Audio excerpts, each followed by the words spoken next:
시편 100편 1절에서 5절이고 그분의 초장의 양, 우리는 그분의 초장의 양이로다. 100편이 굉장히 짧죠. 5절밖에 안 되죠. 우리 100편 3절 같이 읽겠습니다. 주 그분께서 하나님이심을 너희는 알지어다. 우리를 만드시는 그분이시오. 우리 자신이 아니니 우리는 그분의 백성이요 그분의 초장의 양이로다. 읽으니까 주 그분께서 하나님이심을 너희는 알지어다 이러는데 요건 제가 설교한 기억이 나요. 하나님이신 내가 하나님 줄 너희가 알지어다. 이거하고 이 구절하고 합쳐가지고 제가 하나님 알자 이런 시리즈로 한 기억이 있고요. 오늘은 그래서 제가 너희가 하나님이심을 너희는 알지어다 이걸 이제 본문으로 안 잡고 그 밑에 우리는 그분의 백성이요 그분의 초장의 양이로다. 요걸 이제 본문으로 앞에 건 이제 설교가 됐기 때문에 요거를 중심으로 말씀을 전하겠습니다. 우리는 그분의 초장의 양이로다 했습니다. 잠깐 기도하겠습니다. 위대하고 거룩하신 주 하나님 감사합니다. 이 시간도 주의 영을 충만케 하시고 은혜를 베풀어 주셔서 하나님의 말씀을 잘 선포할 수 있도록 또 정확하게 또 은혜롭게 권능 있게 경외롭고 영감 있게 잘 선포할 수 주시고 듣는 모든 분들도 하나님의 말씀을 믿음으로 잘 받아서 마음의 간직을 들어 주시옵소서. 그래서 우리 주님께서 저희를 돌보시는 목자시고 저희를 감독하시고 또 아버지는 저희를 인도하시는 또 저희를 보호하시고 지키시는 그런 선한 목자, 혼의 목자임을 저희가 기억하고 아버지 하나님 기쁨과 즐거움이 차고 넘치게 해주십시오. 감사드리며 주의 이름 기도합니다. 아멘. 예, 오늘 공부할 시편은 100편입니다. 이 시는 찬양시인데 내용은 하늘의 왕국, 그 천년왕국을 다루고 있습니다. 5절 보면 우리는 그분의 백성이요 그분의 초장의 양이로다 이 말씀을 중심으로 공부를 하는데 성경은 세상을 뭐라죠? 밭이라 그럽니다. 밭이라 그러면 두 개예요. 세상 아니면 마음이에요. 마음밭 하잖아요. 마음을 밭이라 말씀을 마음에 뿌린다. 그때 마찬가지고 복음을 세상에 전파한다. 그럼 세상을 밭이라 그러고 그럼 우리는 거기서 자라는 풀, 나무, 곡식이 되는 거죠. 세상이 밭이면 세상에 살고 우리는 뭐가 되는 거죠? 내 백성은 풀이로다 이렇게 돼. 아니면 뭐 나무로다. 아니면 우리가 열매 맺는 곡식. 그리고 곡식. 그 풀, 나무, 곡식이 되는 거고 사탄은 주님이 뿌리지 않는 다른 씨를 뿌려 다른 씨를 밭에 뿌리는 이제 가라지를 자라게 하는 그런 사람, 그런 존재고, 천사들은 수확대의 주산 일꾼입니다. 주께서 요한복음 15장 1절에 나는 참 포도나무요, 내 아버지 농부시니, 내 아버지는 농부시니라 하셨는데, 그렇다면 우리는 그분의 밭에 심겨진 자들입니다. 또 성경은 주께서 목자라고 그랬죠. 목자. 그분은 선한 목자고, 양들의 목자고, 호의 목자고, 예. 큰 목자, 목자장입니다. 그럼 우리는 그분의 초장에 있는 양들이 됩니다. 주님 목자는 우리 양인 거죠. 이스라엘 땅은 주님의 포도원 또는 그분의 초장이라고 불립니다. 가나안 땅을 포도원 또는 초장 이렇게 말합니다. 구약에서 이스라엘 백성들은 그분의 백성, 그분의 양들입니다. 신약에서 크리스천들은 그분의 양떼, 양물입니다. 인류의 첫 대언자였던 아벨은 뭐였다? 목자였습니다. 노아는 포도원을 가꾸는 농부였습니다. 아브라함도 이삭도 야곱도 다 뭐였습니까? 이스라엘 조상들이 모두 목자였습니다. 모세도 미디안에서 장인의 양떼를 지키는 목자였습니다. 다윗왕은 아버지 양떼를 지키는 목자였습니다. 성경 유명한 인물들 중에서 목자들이 굉장히 많습니다. 성경 목자와 양에 대해서 많이 다루고 있는데 이는 주 예수님께서 목자이시며 동시에 양이시기 때문입니다. 주 예수님은 목자이시며 동시에 뭐다? 우리의 유월절 어린 양, 하나님의 어린 양이십니다. 그분은 세상 죄를 제거하는 하나님의 어린 양입니다. 예수로는 하나님의 아들이시며 사람의 아들이신 것처럼 목자임의 양입니다. 하나님이면서 사람일 수 있느냐? 주님은 항상 두 가지를 가지고 있죠. 하나님의 아들이시면서 사람, 하나님이시면서 사람, 목자이면서 뭐? 양. 목자면 목자고 양이면 양이지. 목자이면서 양. 주님은 이 두 가지를 가지고 있다고요. 목자이면 양입니다. 우리를 구원한 구원자이시며 또 뭐라고요? 우리를 심판하신 심판자입니다. 구원자와 심판자는 정반대의 이야기잖아요. 구원자이면 심판자입니다. 우리는 예수님과의 인격적 관계성 속에서 나 자신의 위치와 신분과 지위를 확정해야 됩니다. 그분이 왕이시면 나는 그분의 백성입니다. 그분이 주이시면 나는 그분의 종입니다. 그분이 선생이면 나는 배운 학생입니다. 그분이 머리면 나는 그분의 지체입니다.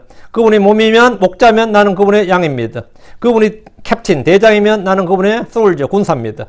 그분이 파머, 농부면 우리는 그분의 밭에서 일한 일꾼이고 품꾼입니다. 그분이 집주인, 메스터, 집주인이면 나는 그분의 청지기가 됩니다. 나는 누구인가? 나는 무엇인가? 이런 철학적 질문을 하는 분들은 모두 그리스도의 관계성 속에서 나 자신을 정립하면 그 존재론적 의문에 빠져서 방황하는 일이 없습니다. 나는 누구인가? 이 실존적 질문, 나는 무엇인가? 이런 것에 대해서 고민할 게 전혀 없어요. 근데 주 예수 그리스도 없이 나는 누구인가? 나는 무엇인가? 하면 그건 구도자가 되는 거예요. 그날부터. 평생을 평생을 그걸 찾고 방황하게 됩니다. 근데 주 예수님이 있고, 그 다음부터 나는 누구인가, 나는 무엇인가 하면, 주님이 누구신가를 딱 결정 짓는 순간 나는 자동으로 뭐가 되는 거죠? 내가 누군지가 딱 나와버리는 거지. 당신은 누구십니까? 나 누구야? 아버지다. 난 그럼 뭐가 되는 거죠? 아들이 되는 겁니다. 머리다 그러면 난 지체가 되는 거예요. 이런 식으로 주가 누구신지를 알면 내가 누구인지도 알고 내가 해야 될 일이 무엇인지도 알고 내가 살아야 할 존재 목적과 이유도 자연스럽게 알게 됩니다. 내가 살아서 뭐 하겠느냐, 내가 살아봐야 뭐 하겠냐, 뭐 이런 고민은 안 하는 거죠. 할 이유가 없는 거지. 마음속에 주님이 있으면 그런 문제는 싹 사라져요. 근데 내 마음에 믿음이 떨어지고 주님이 내 마음속에 자리 잡지 않으면 계속해서 일 잘 안 되고 뭐 인생이 좀 어렵고 힘들면 해피하지도 않고 일단 삶이 해피하지 않아요. 그러니까 이제 뭐 예수 믿는 사람 중에서 크리스천들 중에서 자살하는 사람 꽤 많습니다. 오히려 크리스천들 중에서 마음이 깨끗해지고 나서는 뭡니까? 마음에 채워야 될 것을 채우지 못하면 허해지거든요. 그러면 뭐 허해지면 뭐가 되는 거죠? 예. 뭐 오히려 낙담하고 절망하고 그렇습니다. 세상 사람은 도끼라도 있는데 오히려 크리스천들이 더 이게 약해요. 예. 마음에 있어야 할 게 없는 거야. 마음에 주님이 계셔야 되고 성령이 있어야 되고 말씀이 있어야 되고 주님의 은혜가 있어야 되고 이런 게 있어야 되는데 이게 안 되는 거예요. 그러면 한없이 약해지는 겁니다. 한없이 약해지니까 뭐 우울증도 걸리고 자살도 목사들 중에서 우울증 걸린 사람 많아요. 심약한 사람 굉장히 많다고. 병 걸린 사람도 많고. 예. 하나님과 나 사이, 주님과 나 사이에 주님이 포도나무면 나는 뭐죠? 그분의 가지가 되는 거죠. 주님이 남편이면 나는 뭐가 되냐? 아내가 되는 거지. 신부가 된다고. 그러니까 주님이 누구신지 아는 것, 주님이 무엇이고 누구신지 아는 것. 여기서 뭐냐면 나의 모든 정체성이 결정난다고요. 하나님께서 이스라엘에게 적과 꿀이 흐르는 가나안 땅을 주었습니다. 가나안은 푸른 초장입니다. 시편 23편 2절에 그분께서 나를 푸른 초장에 누이시며 그분께서 나를 잔잔한 물가로 인도하시는도다. 푸른 초장, 잔잔한 물가는 양들이 가장 좋아하는 장소고 안식의 저소고 궁극적으로는 천년왕국에 회복된 땅입니다. 주님 이스라엘에게 지상에서 가장 좋은 땅을 주었습니다. 하나님께서 왜 가나안 땅을 주신 것 같아요? 이 땅은 북미나 남미 대륙의 어떤 땅보다, 유럽의 어떤 땅보다, 아시아의 어떤 땅보다 훨씬 좋은 땅입니다. 지금 생각할 때 거기 이스라엘 땅이 지금 사막이고 비도 별로 안 내리고 그게 뭔 좋은 땅인가 싶죠. 그거는 지금 이야기지. 주님께서 가나안 땅을 주실 때는 비가 흡족히 내린 땅이었어요. 늦은 비와 이른 비가 흡족히 내리고 이슬이 풍성하고 물이 부족하지 않는 땅이었다고. 지금 중동 어때요? 다 물이 부족한, 물 부족이죠, 거긴 다. 그건 지금 이야기고, 본래 이스라엘 땅 그런 땅이에요. 지금은 하나님께서 이제 그들 저걸 해서 그런 거고, 이 이스라엘 땅은 전 세계에서 가장 지력이 좋은 땅이에요. 그래서 지금도 유럽에 팔리는 과일과 꽃, 이스라엘 유럽으로 바로 직결되잖아요. 가장 상품성이 좋은 꽃, 가장 상품성이 좋은 과일, 가장 맛있는, 당도가 가장 높은 과일은 이스라엘산이에요. 지금 현재도. 그 이스라엘은 지도표 말했지만 3개 대륙을 잇는 요충지고, 지구의 중심이라 불린, 지구의 중심에서 지중이잖아요. 지중해. 그 지중해를 끼고 있습니다. 신명기 8장 7절에 주 내 하나님께서 좋은 땅으로 너를 데려가시는데 그곳은 물시내가 있고 골짜기가 산에서 흘러나온 샘과 깊은 곳이 있는 땅이요. 주님이 데려간 땅이면 좋은 땅으로 너를 데려가시는데 그 땅은 어떤 땅이냐? 물시내가 있고 골짜기와 산에서 흘러나온 샘이 있고 또 깊은 곳이 있는 땅. 이 말은 뭐죠? 물 부족한 땅이 아니다 이 말이에요. 이스라엘은 물이 부족한 땅이 아니에요. 그러니까 목축을 할 수 있었던 겁니다. 주께서 그들에게 주신 땅은 지구사에서 가장 좋은 땅이었습니다. 신명기 8장 9절 또 그곳은 내가 먹을 빵이 부족하지 않은 땅이요 내게 아무것도 모자라지 않을 땅이며 그 땅에 돌은 쇠요 내가 그곳에 산에서 노슬 캐리라. 이게 뭔 말이에요? 그곳은 내가 먹을 빵이 부족하지 않은 땅. 소위 말해서 먼저 식량 부족이 없는 땅이라는 겁니다. 먹거리가 워낙 풍성하기 때문에 이스라엘은 식량 부족이란 건 없다 이 말이에요. 식량 부족은 없다. 거기다가 뭐라고? 내게 아무것도 모자라지 않을 땅이요. 거기서 나는 것으로 수입을 안 해도 충분하다 이거예요. 한국은 미리 안 나는 나라죠. 한국 농산물 중에서 별로 나는 게 별로 없어요. 그래서 대부분 다 해외 수입에 의존합니다. 근데 이스라엘은 땅이 얼마나 지력이 풍성한지 아무것도 모자라지 않을 땅이니까 모든 작물이 다 자체 생산으로 자체 충당이 되는 거예요. 이스라엘은. 그렇기 때문에 외국과 교제를 하지 않아도 지금은 이스라엘은 교제 안 하면 안 되죠. 교류 안 하면 망하지. 왜? 석유가 안 났거든요. 근데 중동 국가들이 석유를 이스라엘 안 팔아버리는 거예요. 석유가 안 나니까. 근데 이 성경에 있던 어떤 이스라엘의 아마 호주의 유대인이었을 거예요. 그 사람들이 아주 똑똑한 사람들. 성경 읽다가 신명기 읽다가 모세가 아셀 지파에게 축복하는 장면을 보니까 내가 있는 곳은 기름진 곳이요. 뭐 이거 쫙 하는데 그게 야, 여기 석유가 나는 곳일 것이 같다. 이런 생각을 하게 된 거예요. 그래서 그 사람이 지질 탐사를 했기 때문에 부질 탐사를 했는데 거기 석유 날 것 같다는 생각이 들어서 뉴욕으로 날아왔어요. 이스라엘 간 게 아니라. 뉴욕에 라피안 데 가가지고 아주 유명한 이스라엘, 뉴욕이 유대인촌입니다, 실은. 뉴욕은 지금도 유대인이 그 주류예요. 그 유대인들 뭐 행사하면 그건 학교 다 쉬어버리고 막 지금도 그렇습니다. 그 뉴욕의 가장 유명한 유대인, 그 큰 목사죠. 지금 라피안 데 가서 내가 이 구절 읽었는데 이게 석유가 난다는 뜻으로 해석해도 되겠느냐? 내가 잘못 해석한 거냐? 이렇게 물어요. 근데 그 라피가 딱 있더니만은 네가 옳도다 하며 축복해주며 석유 탐사를 시작하라 이런 거예요. 그러니까 이 사람이 확신을 갖고 이제 이스라엘 와가지고 지질 탐사를 시작했는데 지금 이스라엘은 석유 수출 국가입니다. 터키에도 이스라엘 석유 수출하는데 그게 아셀 지파의 땅이에요. 그 싸그리 조사를 했는데 이 지중해 쪽으로 해가지고 많은데 한 곳이 이제 지금 가스도 많이 나요. 근데 그 사람은 그 간증을 쫙 써놨는데 기독교인들 막 흥분했지. 그 사람은 쓴 간증이 완전히 흥분했어요. 야, 성경이라게 진짜 오묘하다.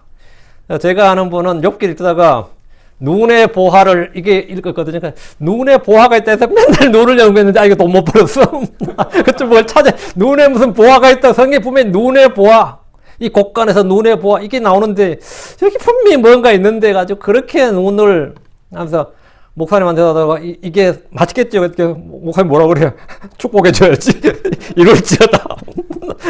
반드시 눈의 보화를 찾아내 부자가 될지어다. 이렇게.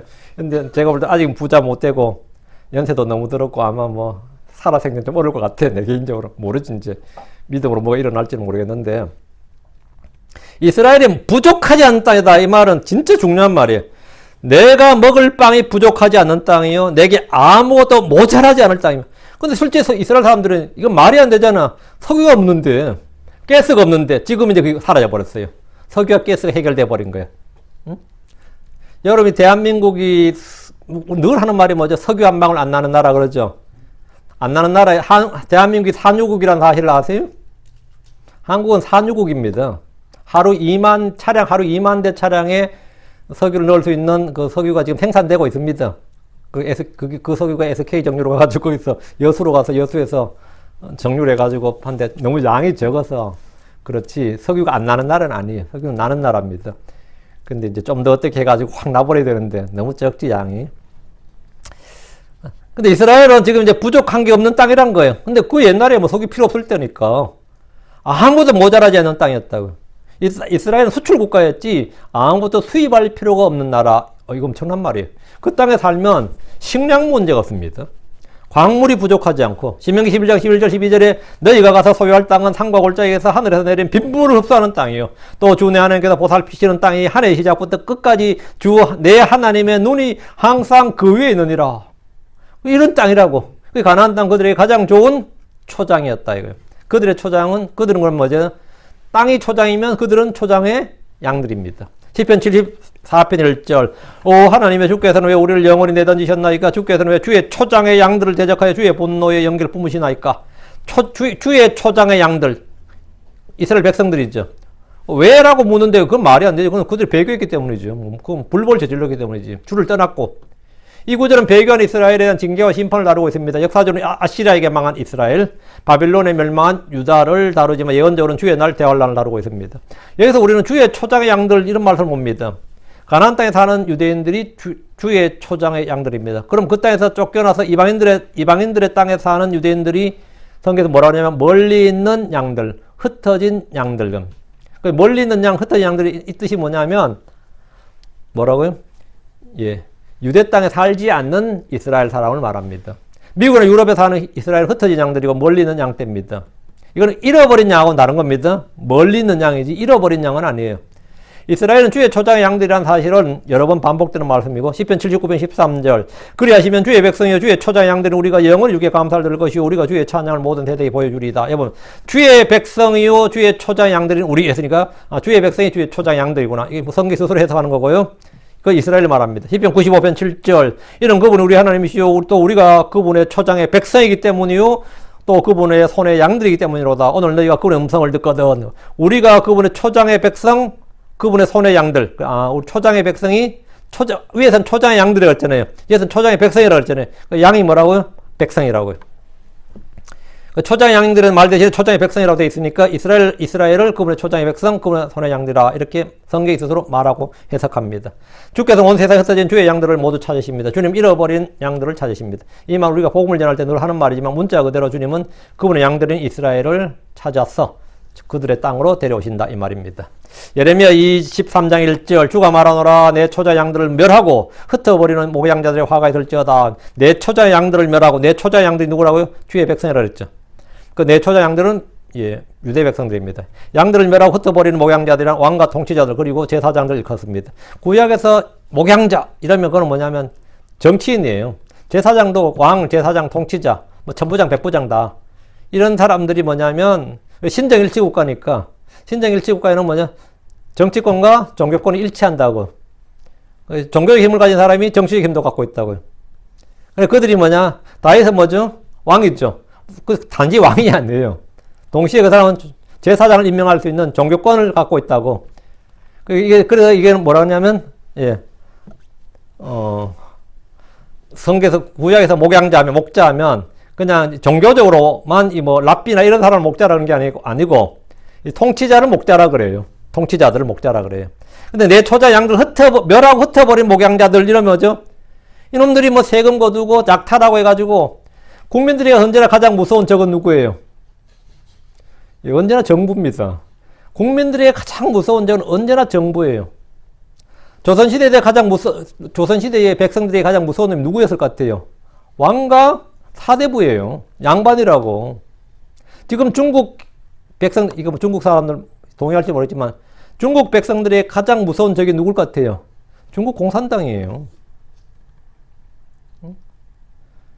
이 일본이 중국이 좀 과장했을지 모르겠지만 일본이 중국을 침범해서 하여튼 전쟁으로 10몇 년간 일본이 중국 사람을 죽인 게 2100만 명이라 그래요. 죽이고 다친 게. 진짜 그만큼 됐는지 모르겠는데.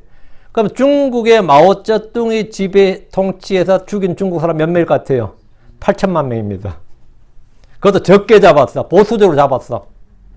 심지어 몇 천만 명이 죽은 적도 있는데 기아로 죽었거든요.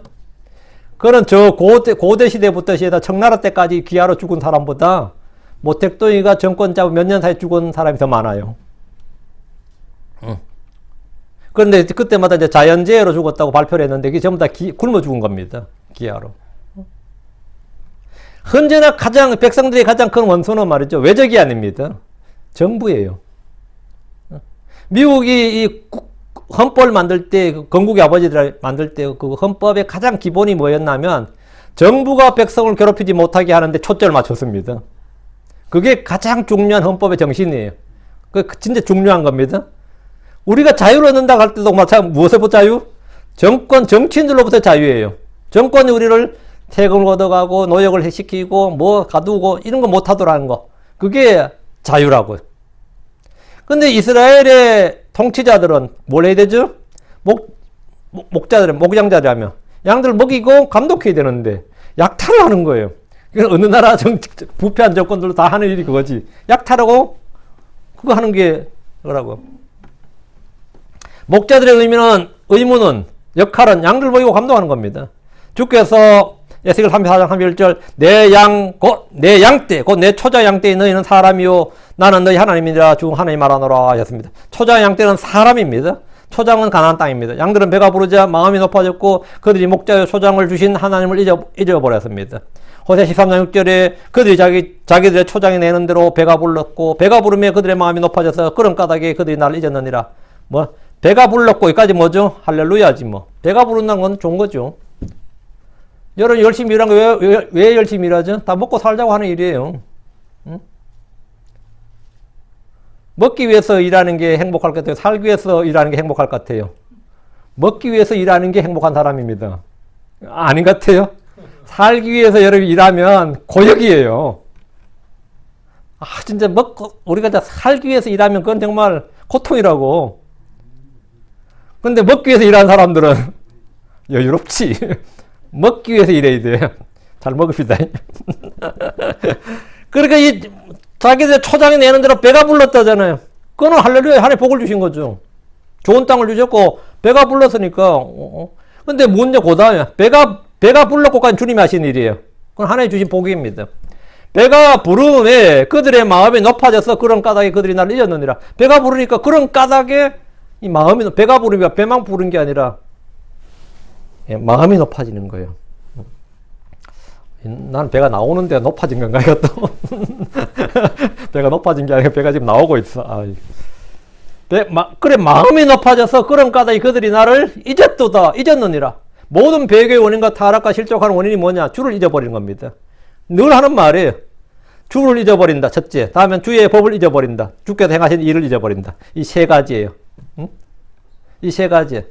주를 잊어버린다. 주와 그분의 법을 잊어버린다. 그럼 필연적으로 배교합니다. 주께서 행하신 일을 잊을 때 필연적으로 타락하고 실족합니다. 주와 그분의 법을 잊을 때 배교, 타락, 실족하게 되고, 주와 그분이 행하신 일, 그리고 그분의 말씀을 기억할 때 부흥이 일어나고 회복이 되고 마음이 새롭게 됩니다.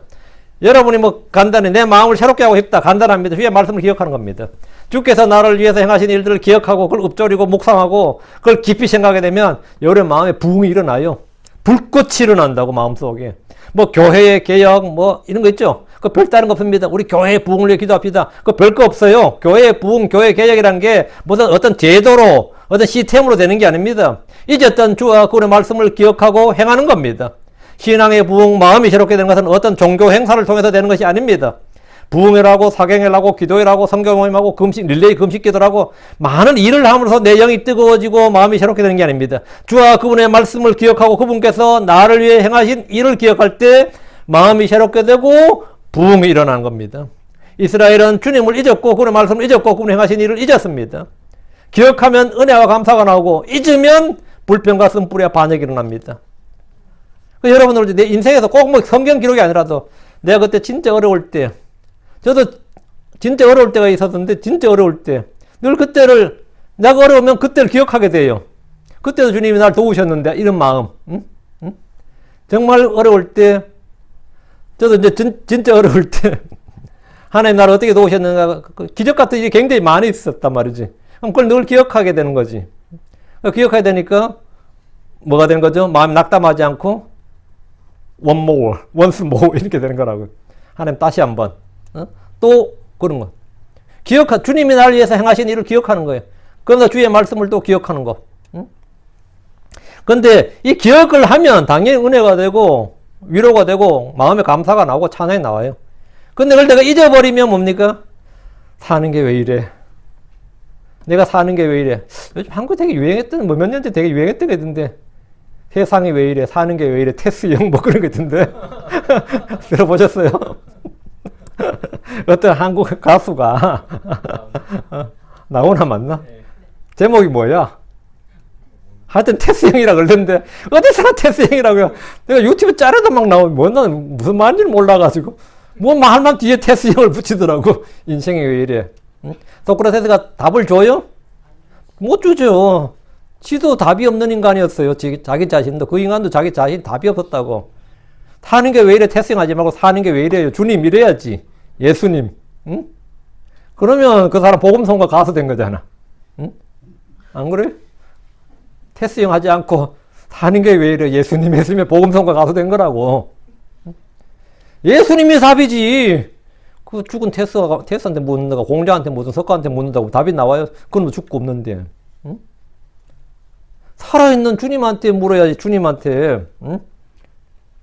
진짜 여러분, 암담할 때 말이죠.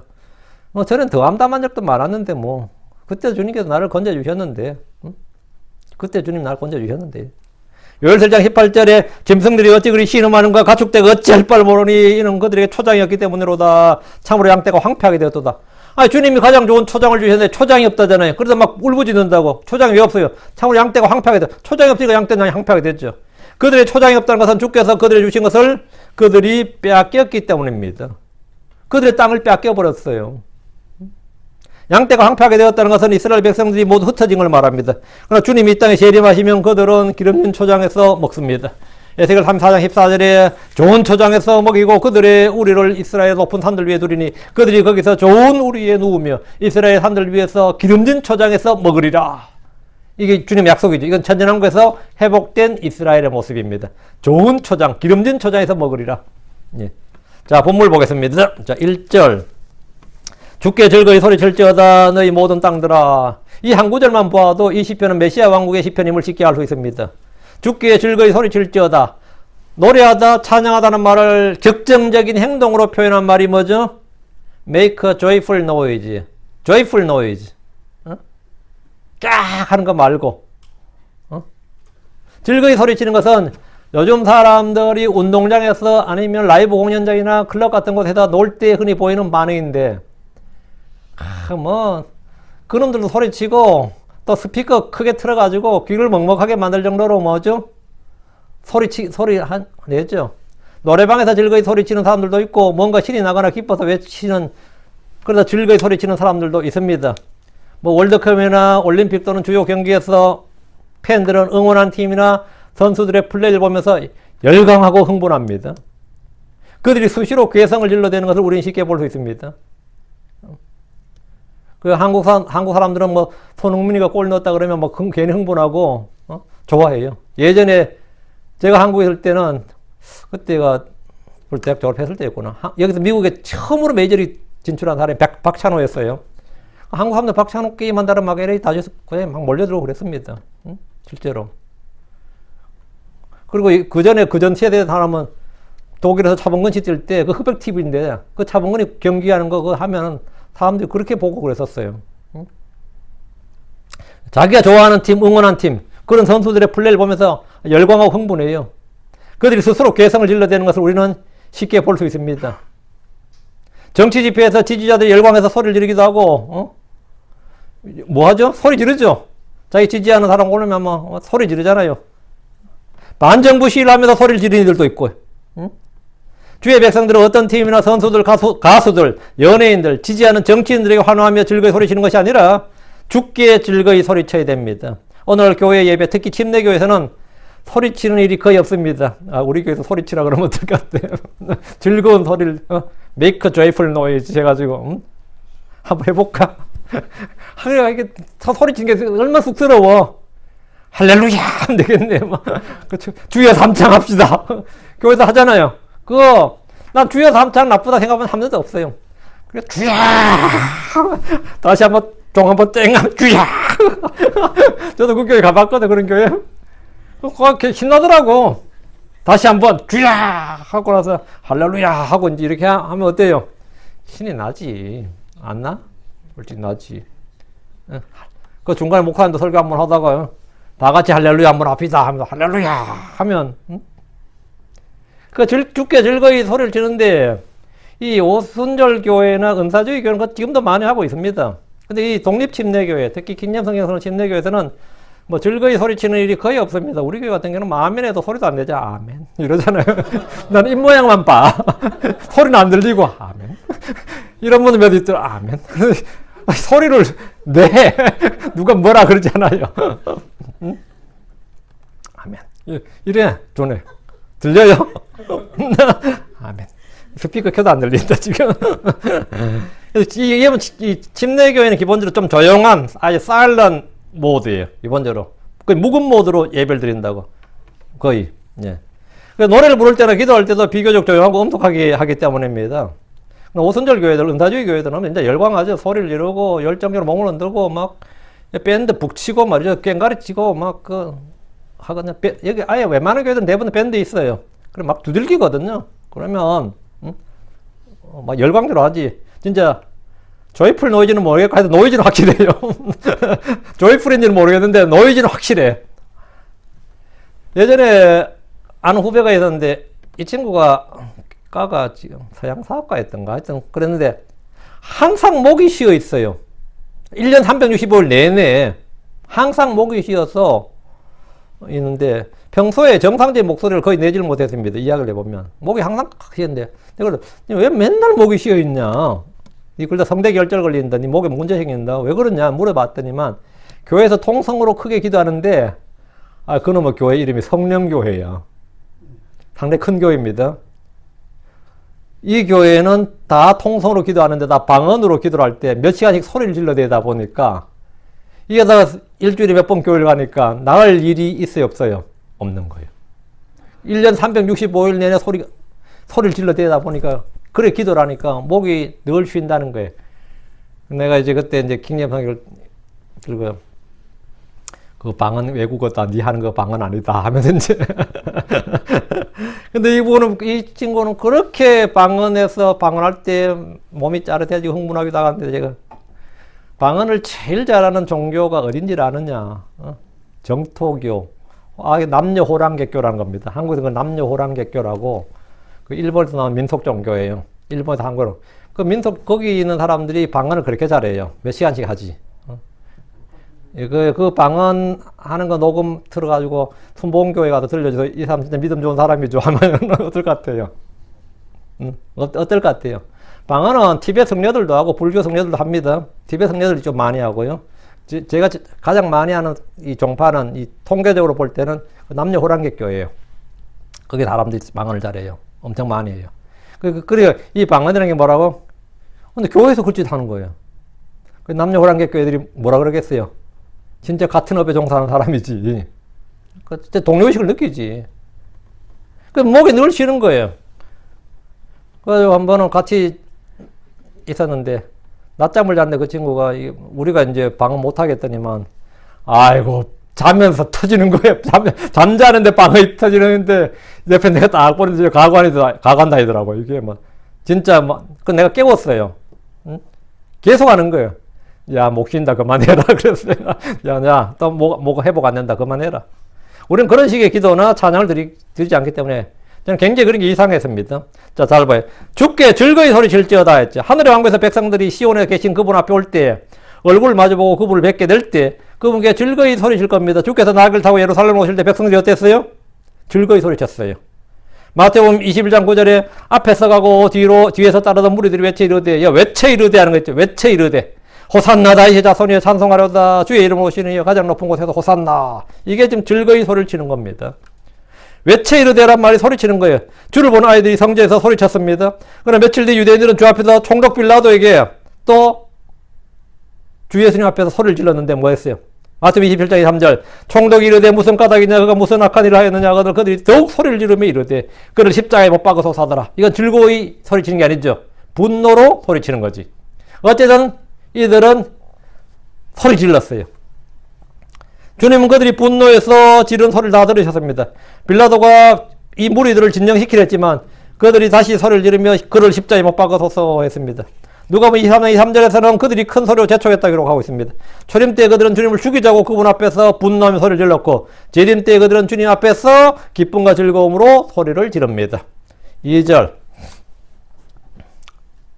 즐거움으로 주를 섬기라 노래하면서 그분의 면전으로 올지어다. 예. 이집트의 콥트교라고 있습니다. 그게 기독교 종파입니다. 콥트교 초대교회 때부터 있었던 종파인데 여러분 생각에 이집트의 크리스천들이 좀 얼마나 있을 것 같아요? 이집트의 크리스천들 좀 많습니다. 제가 이집트의 크리스천들 집회한 걸 한번 봤는데 7만 명 정도 모여서 한 30분 정도 지저스 메시아 그거를 외치는 아람어로 외치는 걸 봤거든요.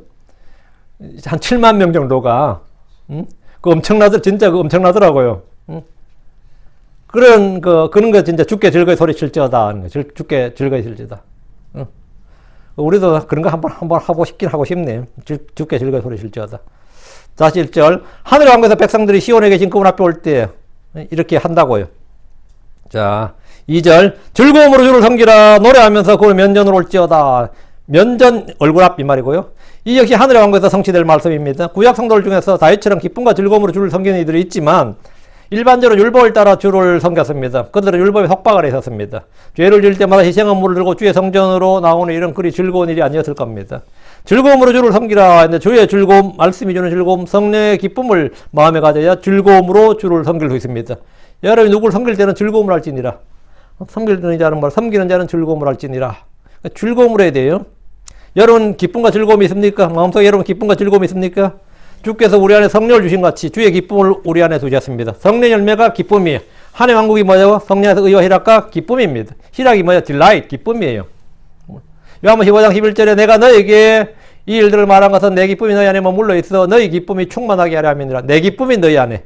주님께서 자신의 기쁨을 우리 안에 두셔서 우리의 기쁨이 충만하게 하라 한다. 하나님의 왕국은 성령 안에서 의와 화평과 기쁨입니다. 의와 화평과 기쁨. 개혁에 이제 이걸 희락이라고 번역했는데 희락이랑 기쁨이랑 거의 같은 말이고요. 주께서 우리가 구하는 것을 주심으로 우리의 기쁨이 충만하게 하십니다. 우리의 기쁨을 충만하게 하십니다. 요한복음 16장 4절에 지금까지 너희가 내 이름으로 아무도 구하지 아니하였으나 구하라 그리하면 너희가 받으리니 이로써 너희 기쁨이 충만하리라. 너희 기쁨이 충만하리라 했습니다. 우리 교회에서 지금 여러분이 우리 성도를 기도할 때 저 뒤에 계신 우리 사모님 보행기 안 들고 안 짚고 교회 당당히 걸어올 수 있도록 기도하세요. 그날 우리 다 같이 한번 기뻐하게 기도하시고 우리 이준영 형제님은 손해보지 않고 가게 좀 팔리도록 기도해 주세요. 그 팔리면 우리 딱 맞춰서 먹읍시다. 문제 여러분이 기도하는 거예요. 그 괜히 그냥 뭐 안 되려니 뭐 지금 쉬고 이런 생각 그거는 세상 보면 그렇고 베드로도 물 위를 걸을 때 풍랑을 보면 빠져요. 예수를 보면 안 빠집니다. 물 위에서도 안 빠지는 사람이 있어요? 예수 보면 안 빠집니다. 예수 보고 걸으면 물 위에서도 안 빠지고 예수 안 보고 걸으면 땅바닥에서도 맨홀로 빠져요. 구렁이에 빠지고. 그게 참 크게 그래요. 기도를 해야 되는데 왜? 성경은 구하라 그리하면 너희가 받으리니 이로써 너희 기쁨이 충만하리라. 주께서 우리를 기쁘게 하는 방법은 주의 길들을 알려주시는 겁니다. 사도행전 2장 28절에 주께서 생명의 길들을 내게 알려주셨으니 주의 얼굴로 내게 기쁨이 충만하게 하시리이다. 주의 얼굴로 내게 기쁨이 충만하게 하시리라. 주의 길들을 알게 되면 누구나 마음에 기쁨이 충만하게 됩니다. 어린 애도 말이죠. 저기서 여기 올 때 엄마가 엄한 표정을 짓고 있으면 잘 못 옵니다. 근데 엄마가 기쁜 표정으로 손을 딱 벌리고 있으면 막 와요. 앞에 위험 요소가 있어도 막 옵니다. 그 얼굴빛을 보는 거죠. 얼굴빛을 보는 거예요. 그건 개들도 마찬가지. 주인이 자기를 환영하고 사랑하고 하면 뭡니까? 죽는 줄 모르고 뭐 와요. 근데 그렇지 않으면 잘 못 오죠. 주님께서 뭐 주의 얼굴로 내게 기쁨이 충만하게 하시리다. 주의 얼굴로 내게 기쁨이. 주의 길들을 알게 되면 누구나 마음에 기쁨이 충만하게 됩니다. 주의 말씀이 임할 때 성령이 충만할 때 회개할 때 혼을 얻을 때 우리는 기쁨을 누리게 됩니다. 다시 2절. 노래하면서 그분의 면전으로 올지어다. 구약 성도들에게 이 명령은 성막이나 성전으로 오라 이 말입니다. 성전이 주의 집이고 주께서 거기에 거하시기 때문에 그곳으로 와서 기도하고 경배하는 것이 주 앞에서 하는 기도고 경배였습니다. 주의 명절에 천하각지에서 유대인은 예루살렘으로 몰려들었습니다. 순례객들은 주의 성전으로 가면서 시편으로 노래를 부르면서 가는 것이 그들의 관습이었습니다. 이제 그 노래하면서 시편으로 노래하면서 가면 사람 지금 성전 가는 길이란 뜻이에요. 그 사람은 지금. 지금도 유대인들이 통곡의 벽 앞으로 와서 기도합니다. 현재도. 그러나 신약에서는 이런 건물 성전이 없습니다. 우리는 어느 도시 어느 건물로 가야 한다는 법이 없습니다. 우리 몸이 주의 성전이고 우리 자신이 왕가의 제사장입니다. 우리는 어디서나 은혜 왕자 앞으로 나아갈 수 있습니다. 주께서 내게로 오라 이렇게 말씀하셨습니다. 마태복음 11장 28절에 수고하고 무거운 짐진 모든 자들아 너희는 뭐라? 내게로 오라. 내가 너에게 안식을 주리라. 마태복음 22장 4절 보라 내가 내 오찬을 준비하고 내 소와 살진 짐승을 잡고 모든 걸 갖추었으니 혼인잔치에 오라. 주님은 오라고 하십니다. 주님은 죄인들을 오라고 하십니다. 성도들을 오라고 하십니다. 이것은 초청입니다. 계시록 20장 17절 성령과 신부가 말씀하시러 오라 하시는도다. 듣는 자도 오라 할 것이요 목마른 자도 올 것이요 또 누구든지 원하는 자는 가부히 생명을 취하라. 오라 come. 마찬가지로 그날에 주님은 온 땅의 모든 백성들에게 올지어다라고 하십니다. 그날에 사람들은 하늘로 가는 것이 아니라 예루살렘 성전으로 가면 주를 만날 수 있습니다. 3절입니다. 너희는 주 그분께서 하나님이심을 알지어다. 우리를 만드신 이는 그분이시요 우리 자신이 아니로다. 우리는 그분의 백성이요 또 그분의 초장의 양이로다. 주께서 많은 이적들 표적들 행하신 이유를 성경은 주 너희 하나님인 줄을 너희가 알리라 했습니다. 주 너희 하나님인 줄을 너희가 알리라. 내가 주인 줄을 알리라. 하나님 그냥 이스라엘 민족의 신, 이스라엘의 민족신 또는 가나안 지방의 신들 중에 하나가 아니라 그분이 하늘과 땅을 창조하신 주 하나님, 유일하신 구원자이심을 알게 하신다는 겁니다. 출애굽 때 이집트에 내린 재앙들을 통해 이집트 사람들은 이스라엘의 하나님이 그냥 그들 신들 중에 하나가 아니라 주 하나님인 줄을 알게 되었습니다. 가나안 정복 전쟁을 통해서 중동 지역의 모든 민족들은 이스라엘의 신이 주 하나님이신 줄을 알게 되었습니다. 주 하나님이란 주이신 하나님, 즉 신들의 신이시오 주이심을 알게 된다는 겁니다. 시편 46편 10절에 잠잠하라 그리고 내가 하나님인 줄 알지어다. 내가 이 교도들 가운데서 높여지리라. 내가 땅에서 높여지리라. 잠잠하라 그리고 내가 하나님인 줄을 알지어다. 내가 하나님인 줄 알지어다. 주께서는 사람이 아닙니다. 주님은 여러 신들 중에 하나가 아닙니다. 그분은 유일하신 참 하나님입니다. 이 시대의 가장 중요한 진리의 지식, 하나님 아는 지식은 예수 그리스도가 참 하나님이시다. 예수 그리스도가 참 하나님을 아는 겁니다. 그분은 육신이 되신 하나님입니다. 하나님 믿는다는 많은 종교들이 있습니다. 유대교도 하나님 믿고, 무슬림도 하나님 믿고, 캐톨릭도 하나님 믿고, 여호와의증인도 하나님 믿고, 몰몬교도 하나님 믿고, 안식교도 하나님 믿습니다. 여러 종교에서 성경에 계시된 하나님 믿는다 합니다. 그런데 그들은 주 예수님이 하나님이신 줄을 알지 못합니다. 하나님 믿지만 예수 그리스도가 하나님이신 줄 모르면 그건 구원받지 못합니다. 주 예수님이 하나님, 참 하나님이다. 이거. 다시 3절. 우리를 만드신 이는 그분이시요 우리 자신이 아니로다. 우리는 그분의 백성이요 또 그분의 초장 양이로다. 예수 그리스도는 우리를 만드신 분입니다.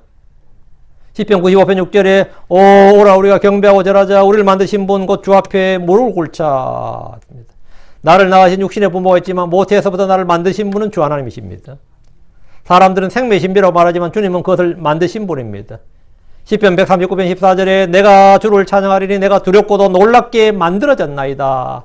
내가 뭐라? 두렵고도 놀랍게 만들어졌나이다. 주께서 행하신 일들이 놀라움으로 내 혼이 그것을 매우 잘 아나이다. 내가 은밀한 가운데 만들어지고 땅의 가장 낮은 부분들은 묘하게 꾸며졌을 때 나의 실체가 주께 숨겨지지 아니하였나이다. 내가 만들어지고 하나님 나라를 만드신 분입니다. 모든 것이 그분에 의해 만들어졌습니다. 요한복음 1장 3절에 모든 것이 그분에 의해 만들어졌으니 만들어진 것 중에 그분 없이 만들어진 것은 하나도 없었더라 했습니다. 여기서 말한 그분이 누굽니까? 모든 것이 그분에 의해 있거든요. 그분이 누구예요? 주 예수님입니다. 예수님은 창조주 하나님이십니다. 골로새서 1장 16절, 히브리서 1장 2절. 그분을 모든 것의 상속자로 정하시고 또 그분으로 말미암아 세상들을 만드셨느니라. 여기서 말하는 그분도 예수 그리스도입니다. 골로새 1장 16절. 이는 그분에 의해 모든 것이 창조되었기 때문이라. 하늘에 있는 것들과 땅에 있는 것들, 보이는 것들과 보이지 아니한 것들, 왕자들이나 통치자들이나 통치들이나 정사들이나 권능들이나 모든 것이 그분에 의해 창조되고 그분을 위하여 창조되었느니라. 그분에 의해 그분을 위해 창조되었다. 그분이 누구죠? 예수님입니다. 예수님은 육신을 입으신 하나님, 우리를 위해 이 땅에 오신 하나님입니다. 그분은 보이는 것과 보이지 않는 모든 걸 만드신, 창조하신 하나님, 창조주입니다. 성경에 따르면 우리를 만드신 분은 주 예수님입니다. 우리는 스스로 자연 발생으로 만들어진 것이 아닙니다. 우연히 어떻게 아닙니다.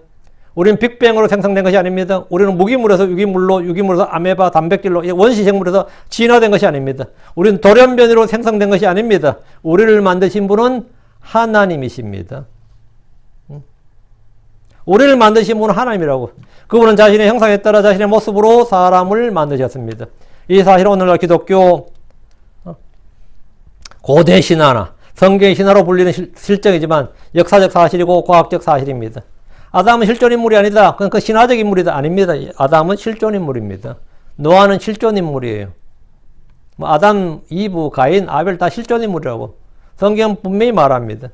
이사야 44장 21절에 야곱 곧 이스라엘아 너는 내 종이 이것들을 기억하라. 내가 너를 지었으니 너는 내 종이니라. 내가 너를 지었으니 내가 너를 만들었으니 이 말입니다. 우리는 그리스도 안에서 새롭게 창조된 그분의 창조물입니다. 우리는 하나님을 따라 의와 참된 거룩함으로 창조된 새 사람입니다. 우리는 그래서 예수님 안에서 선한 행위를 하도록 창조된 자들입니다. 우리는 우리를 만드신 분의 소유입니다. 모든 혼은 주의 것입니다. 우리는 하나님의 것인 우리의 몸과 영으로 하나님께 영광을 돌려야 됩니다. 우리의 몸은 첫사람 아담의 피를 물려받아 땅에 속합니다. 그러나 예수를 믿음으로 우리는 하늘에 속하신 그분의 형상을 지니게 됩니다.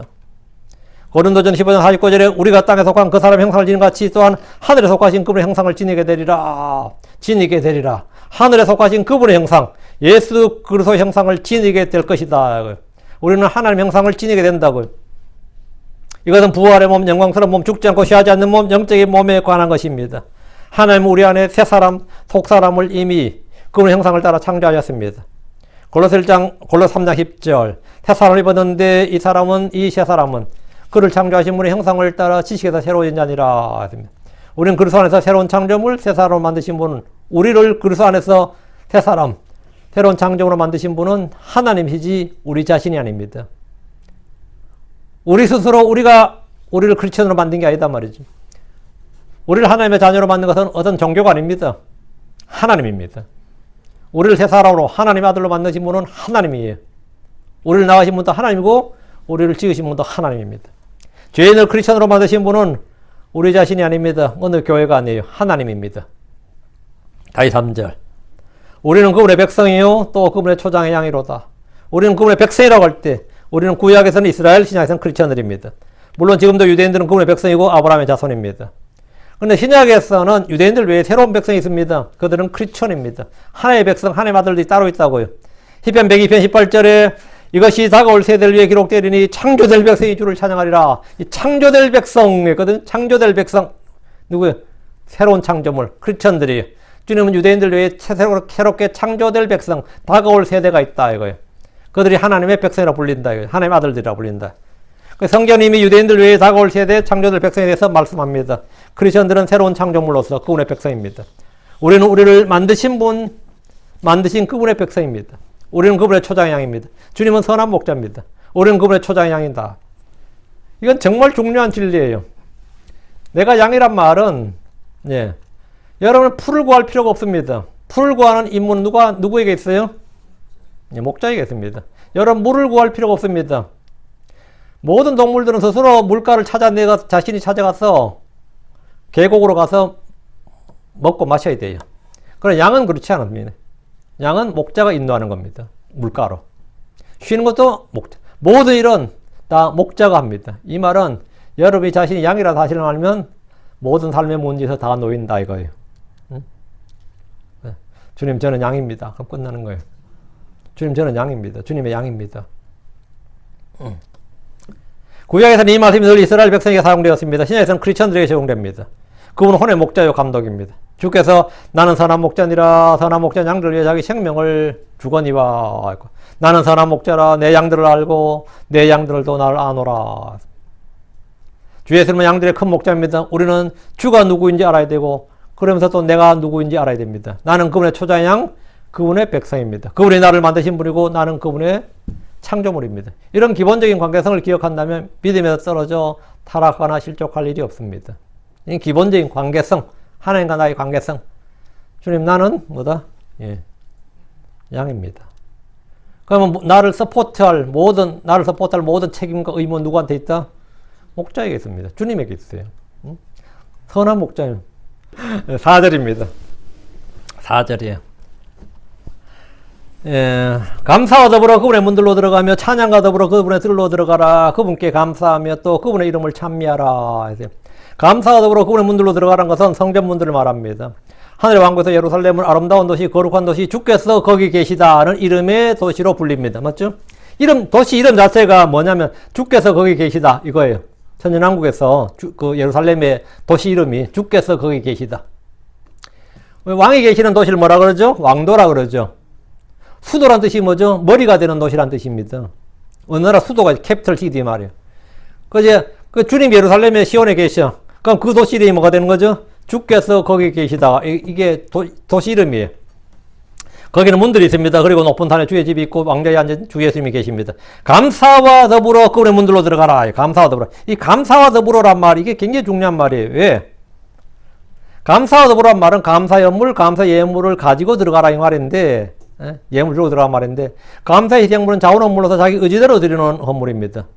레위기 20장 29절에 너희가 주께 감사의 생물 드리려거든 너희 자신의 의지대로 드리고 있는데 구약에서 이스라엘은 감사를 드린다고 하면 감사의 찬양, 감사의 기도가 영적 희생물뿐 아니라 감사의 희생물을 드렸습니다. 실제로 시편 107편 22절에 그리고 그들은 감사의 생물로 희생물 드리며 또 기뻐함으로 그분께서 행하신 일들을 선포할지어다.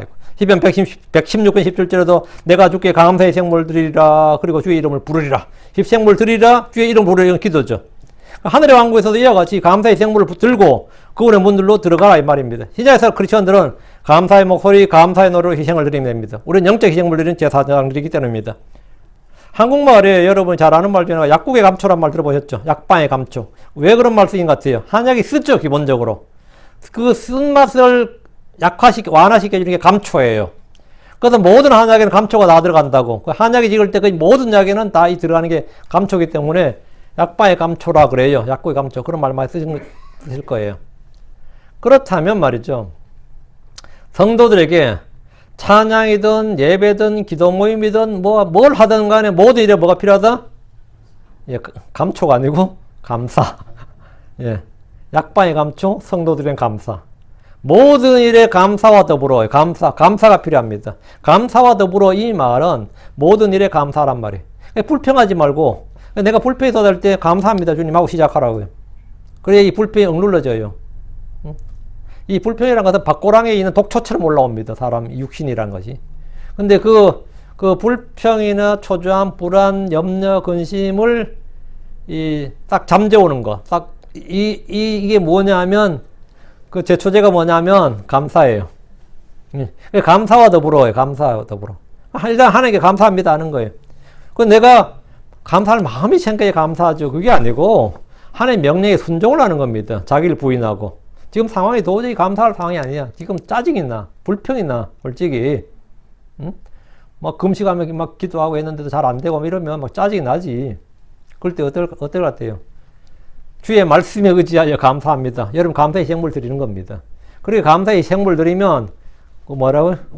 그 놀랍게도 여러분이 알아요. 그게 마음이 잠잠해지고 평안해진다는 거를. 응? 그래서 성경이 뭐라면 모든 일에서 감사하라. 이것이 그래서 예수님 안에서 너희에 대한 하나님의 뭐니라? 뜻이니라. 모든 일에서 in everything 모든 일에서 하나님께 감사하라. 하나님께 감사하라. 왜? 우리는 그런 여러 가지 어려운 일을 당해서 그 어려움을 당하면 고난을 당하면 실현, 시험, 유혹을 받을 때 그게 전부 우리에게 뭐가 된 great lesson. 우리를 단련하고 뭔가 교훈, 배움을 주기 위한 겁니다. 그걸 통과하고 나면 no problem이에요. 응? 그 의에 합평한 열매를 맺으면 no problem이에요. no problem이에요. 감사하라고요. 야, 하나님께서 이번에 또 이런 걸 내가 통과하게 하시는구나. 예. 모든 일에서 감사하라요. 모든 일에 감사가 필요합니다. 저도 어떤 일은 짜증이 나요. 어떤 일을 보면 내 자신에 대해서 마찬가지고 왜 미리 준비 잘 안 했고 이게 잘 안 해가지고 이런 꼴을 이런 거 있죠. 나한테 배워야 돼. 배워야 돼. 빌립보 4장 6절에 아무것도 염려하지 말고 오직 모든 일에서 기도와 간구로 너희가 요청할 것들을 감사와 더불어 하나님께 알리라. 기도와 간구의 핵심이 뭐라고요? 함께 기도와 간구 우리 하는데 뭐가 빠지면 안 돼. 우리 예수님 이름으로 기도합니다. 당연하게 하잖아요. 그와 같이 빠지면 안 되는 게 뭐냐? 기도와 간구할 때 빠지면 안 되는 게 뭐라고요? 감사와 더불어 하나님께 알리라. 감사와 더불어. 예. 감사와 더불어 그들의 문들로 들어가며 그분의 문들로 들어가며 이거예요. 다시 4절. 찬양과 더불어 그분의 뜰로 들어가라. 그분께 감사하며 또 그분의 이름을 찬미하라. 이게 뭐 찬양과 더불어 감사와 더불어인데 찬양의 희생은 그분의 이름에 감사를 드리는 우리 입술의 열매입니다. 찬양의 관계, 찬양과 감사의 관계가 뭐냐? 찬양의 희생은 그분의 이름에 감사를 드리는 우리 입술의 열매라고. 주의 집으로 갈 때 성도들에게 필요한 것이 감사와 찬양. 감사와 더불어 찬양과 더불어. 이것이 주께 나오는 사람들의 가장 중요한 희생물입니다. 그분께 감사하며 그분의 이름을 또 그분의 이름 찬미하라. 주의 집에 들어오는 이들이 주께 해야 될 의무입니다. 5절. 이는 주께서 선하심이요 그분의 긍휼은 영존하며 또 그분의 진리는 모든 세대에 지속되기 때문이로다. 그분께 감사하며 그분의 이름을 찬미하는 것은 주께서 선하시기 때문입니다. 그분의 긍휼은 영존합니다. 그분의 언약은 영존합니다. 그분의 의는 영존합니다. 그분의 왕국은 영존한 왕국입니다. 그분의 통치는 영존합니다. 그분의 능력은 영존합니다. 그분의 기쁨도 영존합니다. 영존한다는 게 뭐예요? 그분의 구원은 영존합니다. 영원히 지속된다가 영존이에요. 영원히 지속된다가 영존이라고. 그분의 이름은 영존합니다. 지옥의 불은 영존하는 불입니다. 우리가 얻은 생명은 영존한 생명입니다. everlasting, 영원히 지속된다고요. 그분의 진리는 영존한 진리기에 모든 세대에 지속됩니다. 시편 117편 2절에 이는 우리를 향한 그분의 긍휼 많은 친절이 크심이요. 또 주의 진리가 영원히 지속됩니다. 주의 진리가 영원히 지속됩니다. 너희는 주를 찬양하라. 주의 진리는 영원히 지속된다. 주의 진리신 예수는 다시 죽지 않습니다. 나는 죽지 않는다. 그분은 변하지 않습니다. 그분은 영원히 살아계십니다. 주의 진리는 그분의 말씀은 없어지지 않습니다. 떨어지지 않습니다. 깨어지지 않습니다. 주의 말씀은 영원토록 섭니다. 이사야 4장 8절에 푸른 마르고 꽃은 시드나 우리 하나님의 말씀은 영원토록 서리라. 주의 말씀은 영원토록 서리라. 주의 말씀은 살아있고 영원히 거합니다. 베드로전서 1장 3절에 너희가 다시 태어난 것은 썩을 지에서 난 것이 아니요 썩지 아니할 지에서 난 것이니 살아있고 영원히 거하는 하나님의 말씀으로 된 것이니라. 살아있고 영원히 거하는 하나님의 말씀. 하나님의 말씀은 어떻다? 살아있고 영원히 거한다. 영원토록 산다, 살아있고 영원히 거한다. 우리는 영원히 거하는 이 살아있는 말씀으로 다시 태어났습니다. 주의 말씀은 영원토록 지속됩니다. 베드로전서 1장 25절에 그러나 주의 말씀은 영원토록 지속되나니 복음으로 너에게 선포된 말씀이 이 말씀이니라. 이건 복음의 말씀은 영원토록 지속되는 말씀이다. 이 말은 뭐냐? 유효 기간이 없다고요. expiration date이 없다고. 여러분 음식은 어때요? 여러분 공산품, 농산품 살 때 뭐 있어요? 유효기간이라는 게 있죠. 유통기한이라는 게 있다고요. 유통기한 지나서 먹는다고 뭐 사고 나진 않아요, 별로. 그 유통기한은 유통이지, 그 못 먹는 거다, 이 말은 아닙니다. 유통을 이때까지 하라, 이 말이에요. 유통이라는 것은 뭐죠? 예. 마켓에 가는 게 아니에요.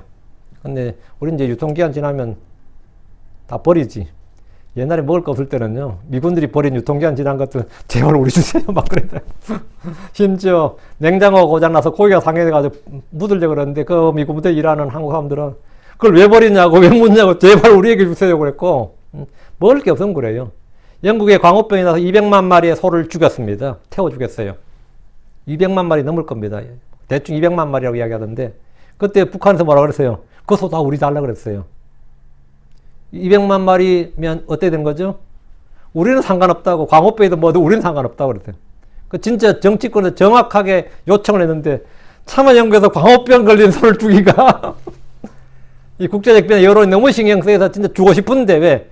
소 태우는 것도 비용이 장난이 아니에요. 이 수송 비용은 북한이 감당할 테니까 우리에게 그냥 달라 그랬는데, 결국은 안 줬죠. 응? 안 줬는데, 왜? 유효기간이라는 게 있단 말이죠. 근데 주의 말씀, 성경에 유효기간이 있습니까? 주의 약속에 유효기간이 있냐고. inspired word는 있어도 expired word는 없어요. inspired word가 뭐죠? inspiration, 영감 있는 말씀, 영감으로 주어진 말씀. 성경은 하나님의 숨이 들어있는 영감으로 주어진 말씀이지, expire는 뭐죠? 숨이 빠져나가는 게 expired죠. 사람이 죽는 게 뭐예요? 호흡이 끊어지는 게 그거잖아요. 그러니까 하나님의 말씀은 inspired word지 expired word는 단 하나도 없다. 주의 말씀은 영원토록 지속된다. 그래서 베드로 1장 25절에 그러나 주의 말씀은 영원토록 지속되나니 복으로 너에게 선포된 말씀이 이 말씀이니라. 그러니까 여러분이 어떤 말씀을 잡고 있으면 그 말씀은 이거 유효기간 지난 거 아닌가 걱정할 필요 없어요. 이 말씀 언제나 계속해서 뭐라고? continually effective, continually work. 언제나 일한다고. 언제나 효과적으로 일한다 이거예요. 내가 믿기만 한다면 그 말씀은 언제나 효과적으로 일합니다. 하나님의 말씀은 그 자체로 살아있어요.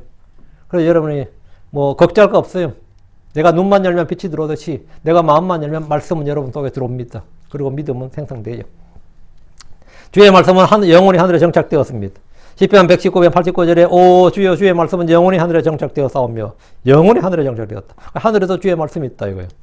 주의 말씀은 영원한 생명의 말씀입니다. 주의 진리, 주의 말씀은 영원히 모든 세대에 지속됩니다. 모든 세대. 그건 지금 이 세대도 마찬가지다. 이 세대도.